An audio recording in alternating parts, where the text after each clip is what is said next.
terms of, having the beard as a sunnah, keeping the sunnah, I wanted to know, is it's authorized or not to trim it, and until which extent? Okay, you mean the length of the beard? Yes. Yeah, length. Okay. Yeah, the length. There is consensus of the ulama that beard should be grown.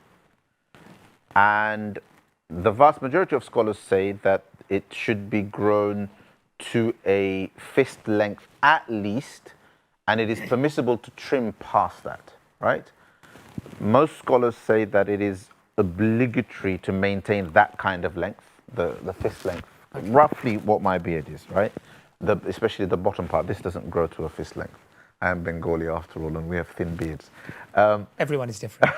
Let's say it this way. I know. And then in the Shafi'i madhab, it is sunnah to keep the fist length, and therefore it would be completely impermissible or haram, according to the majority of scholars, to trim below the fist length. And in the Shafi'i madhab, it would be makruh. Okay, thank you. And the Shafi'is themselves clarify that it would be makruh tanzihi, as in it would be undesirable to trim it below a fist length. So people who can should lengthen it. People who can't should at least try to abide by the Shafi'i position. I would say that that is as far as we can go within the current context.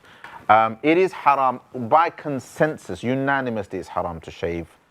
And may Allah subhanahu wa ta'ala, we all have sins, and may Allah subhanahu wa ta'ala forgive all of us. Jazakallah khair for that clear explanation. Also, another thing I'd like to mention, if someone doesn't keep it, let us make sure that we do not become judgmental about it, and we do not name call anyone. Inshallah, we can make dua for each other, then may Allah give us the ability. Don't get judgmental both ways. Don't judge people who've shaved. It's one of the big lessons that one of my teachers taught us, right? He said he met somebody, he had this university professor who was clean shaven, and he was one of the most pious men he'd ever met.